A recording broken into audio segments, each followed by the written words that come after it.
a semi-retired registered nurse, and I came to AVI in, I think it was 1995-ish, kind of looking to learn a little bit about HIV.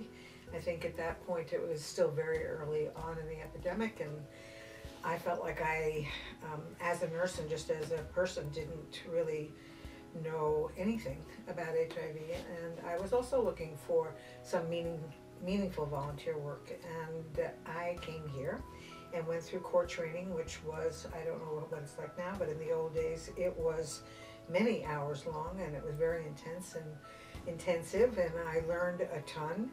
And at the end of that, I knew that I wanted to volunteer at the Needle Exchange.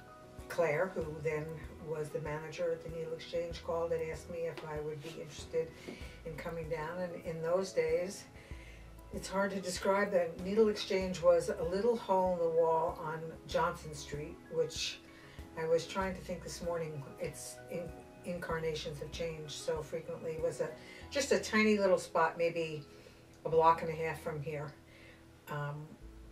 And really there wasn't room for 4 people in there. And I remember the first night that I went there, I had to kind of just stand sideways and observe. And that was sort of the beginning of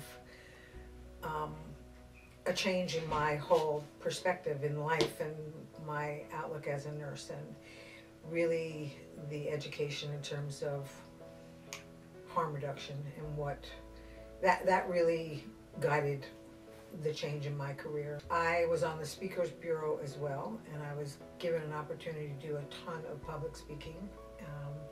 I did a lot of AIDS 101 in conjunction with people that were positive, so that was another advantage. It gave me an opportunity to meet people and to hear their stories and to get to know them, and that was pretty great. And I went everywhere in town. I went to the old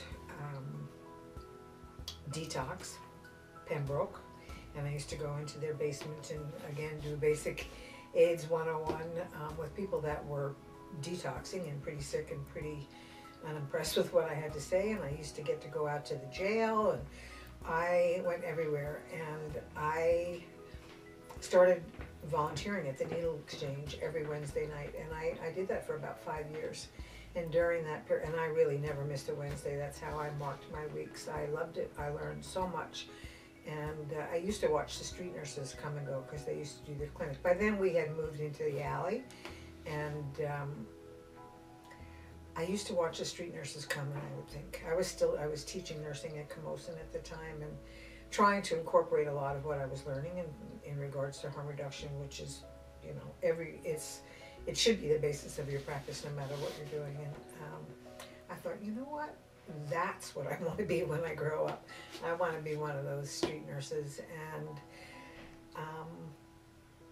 And so I started to work in that direction. And because I had so much volunteer background, I felt that I really had a lot of the skills. I was really developing the skills to work professionally that way. And I took a job out at Wilkinson Road, and so I started seeing people there that I would see at the Needle Exchange when they got out, and vice versa. When I would go there, I would give methadone to people that I knew from the Needle Exchange. And so that was just another piece of the puzzle in terms of understanding the whole cycle of mental health and addictions. And, you know, that was really the beginning of the change in my career. And so I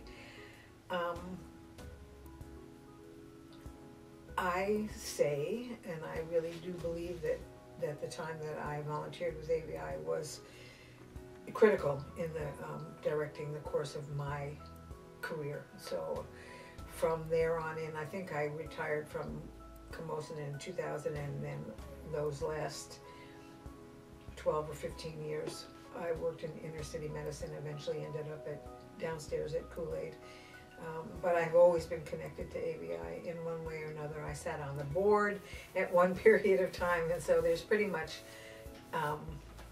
nothing that I haven't done. So it means a lot to me, because my career has meant a lot to me, and what it was the impetus, it was the beginning, it was the start. Yeah, I've met so many people along the way, and learned so much.